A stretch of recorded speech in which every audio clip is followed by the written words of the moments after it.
Skynet મીડિયામાં આપનું સ્વાગત છે। કોંગ્રેસ દ્વારા મોરબીથી ચાલુ કરવામાં આવેલી ન્યાય યાત્રા તેના અંતિમ ચરણોમાં અમદાવાદ ખાતે આવી પહોંચી હતી। અખિલ ભારતીય મહિલા કોંગ્રેસ સમિતિના પ્રમુખ અલકાબાજીની ઉપસ્થિતિમાં ન્યાય યાત્રાનું સ્વાગત કરાયું હતું। નારી સુરક્ષાનો મુદ્દો છેડાતા તેમણે ભાજપ સરકાર પર તીખા પ્રહાર કરતા જણાવ્યું હતું કે દેશમાં મહિલાઓ સુરક્ષિત નથી। પ્રધાનમંત્રી શ્રી અને ભાજપ સરકાર જ્યારે બેટી બચાવો બેટી પઢાઓની વાતો કરે છે ત્યારે આજે પૂરા દેશની છોકરીઓ ભણી રહી છે, ડોક્ટર એન્જિનિયર બની રહી છે, પરંતુ મહિલાઓ સાથે થતા अपराधમાં વધારો થઈ રહ્યો છે। હિમાચલમાં ભાજપના સાંસદો પોતાના જ બૂથ અધ્યક્ષની પુત્રીની બીભત્સ વાતો અને બીભત્સ તસવીરો મૂકતા ઝડપાયા છે, ત્યારે તે દીકરીને પક્ષ દ્વારા દબાવીને આરોપી પાછા ખેંચવા માટે દબાણ કરવામાં આવે છે।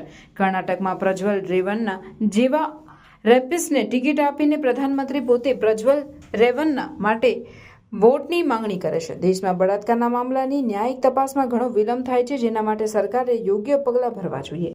भारतीय राष्ट्रीय महिला कांग्रेस की राष्ट्रीय अध्यक्ष के तौर पर जैसे मैंने आपको बताया, पिछले 6 महीनों में 27 राज्यों के दौरे और 150 के करीब नारी न्याय आंदोलन के बाद आज मैं गुजरात की धरती पर पहुंची।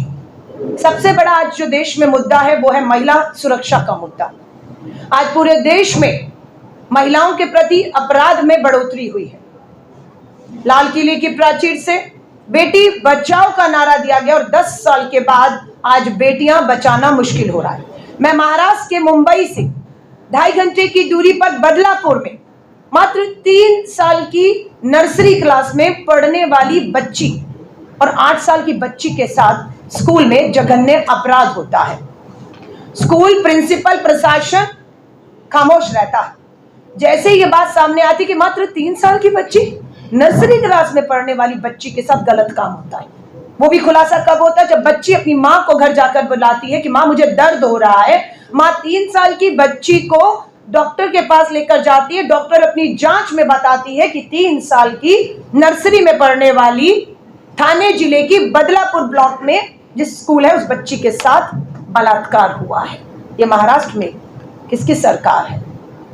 पता लगता है मामले को दबाने की कोशिश की, सीसीटीवी कैमरा फुटेज, और पता लगता है कि ये 2 बेटियां नहीं है, ये तो दर्द हुआ, मां को बताया, जांच हुई, पता लगा, लेकिन बहुत सी बच्चियों का मेडिकल जांच की अब मांग उठ रही है।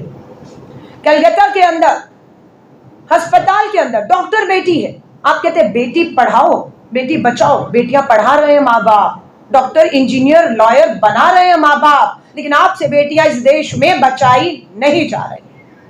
कलकत्ता की डॉक्टर बेटी के साथ सामूहिक बलात्कार और हत्या होती है। पूरे देश के डॉक्टर सड़कों पर आकर न्याय मांग रहे हैं और हम उनकी मांग के साथ पूरी मजबूती के साथ खड़े हैं। उम्मीद करते हैं कि सीबीआई अपनी जांच को फास्ट ट्रैक में कर दोषियों को फांसी की सजा पर पहुंचाएगी। अभी ये मामला चल रहा था तो पता लगा कि उत्तराखंड के सरकारी अस्पताल में एक नर्स के साथ सामूहिक बलात्कार और उसकी हत्या कर दी गई। अभी मैं बात ही कर रही थी तो पता लगा हिमाचल में भाजपा का विधायक, नाम क्या है, हंसराज, भाजपा का विधायक है, अपने ही भाजपा के बूथ अध्यक्ष की बेटी जो 20 साल की है वो आरोप लगाती है कि भाजपा का विधायक उसके साथ उसके मोबाइल पर अश्लील बातें करके उसे गंदी फोटोएं भेजता था और मंगवाता था। ये भाजपा के बूथ अध्यक्ष की बेटी के आरोप है। सरकार हमारी है, सुनिश्चित हुआ एफआईआर होगी।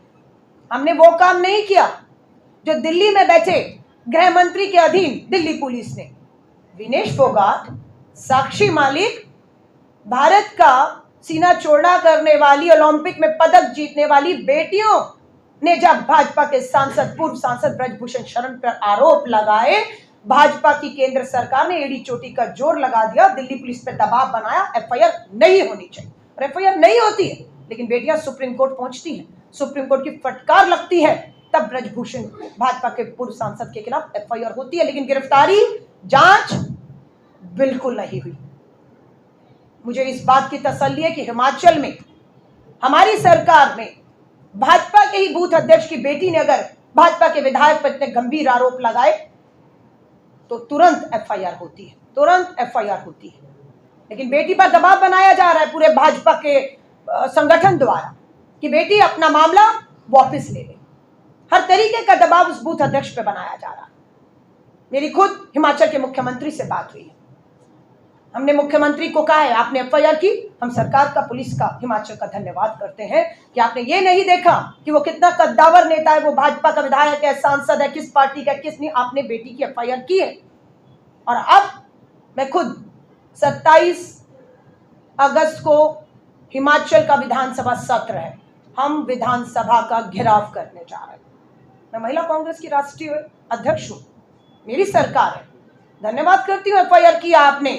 बेटी पर दबाव है, मामला वापस लेने का, बेटी से बयान दिलवाए जा रहे हैं, लेकिन हमारी मांग है हमारी सरकार से, भाजपा के विधायक हंसराज को तुरंत गिरफ्तार किया जाए, उसके फोन जब्त करके फोरेंसिक जांच के लिए भेजे जाएं, ताकि वो किसी तरह का दबाव ना बने। अगर दोषी है तो उसे सख्त से सख्त सजा हो, ये हम सुनिश्चित करेंगे। ऐसा नहीं है कि जहां हमारी सरकारें हैं वहां अगर अपराध होगा तो हम चुप रहेंगे।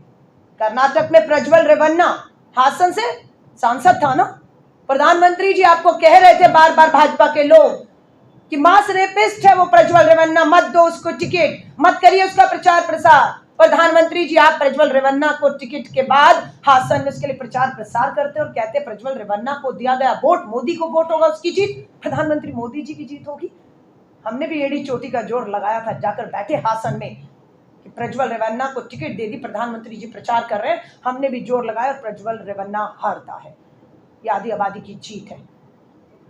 ब्रजभूषण शरण हमने भी जोर लगा दिया, भाजपा दे उसको टिकट, उसके गढ़ में घुसकर उसको हराने का काम हम सब बहनें आदि आबादी करेंगे। डर गई भाजपा, झुकना पड़ा, ब्रजभूषण शरण को टिकट नहीं दी, पर परिवारवाद के खिलाफ बोलने वाले प्रधानमंत्री जी ने उन्हीं के बेटे को टिकट दिया। वहां पर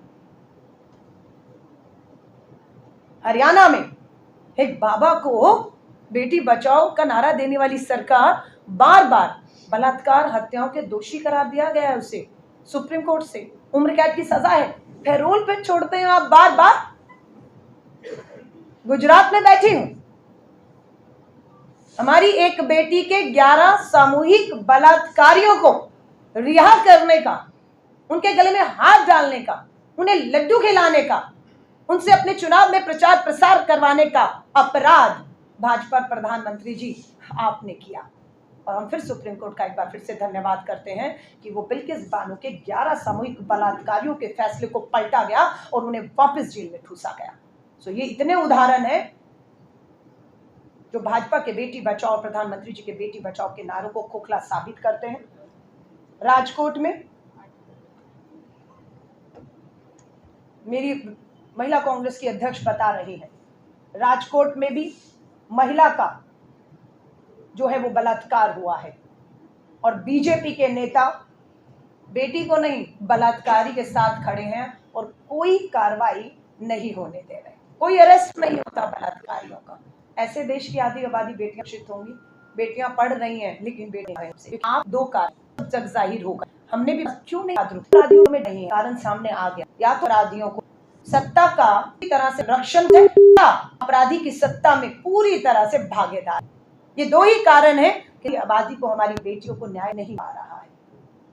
protection of children, sexual of नाबालिग बलात्कारियों में सजा सीखी 168 आ रहे हैं, देश से लेकर अब तक लोगों को फांसी सामने आया 61 लोगों को देश में फांसी हुई, लेकिन बलात्कार को फांसी मात्र 4 लोग, इसमें से निर्भया में जो 2012 के दोषी थे और एक सेम कलकत्ता में नाबालिग बेटी का धनंजय चटर्जी को फांसी हुई थी और उसके बाद कोई फांसी नहीं।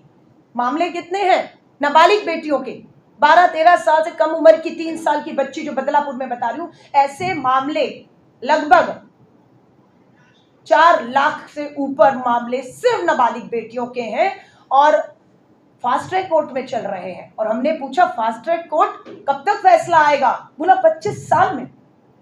इन बेटियों को न्याय देने में पोक्सो अदालतों को, फास्ट ट्रैक अदालतों को 25 साल लगेंगे।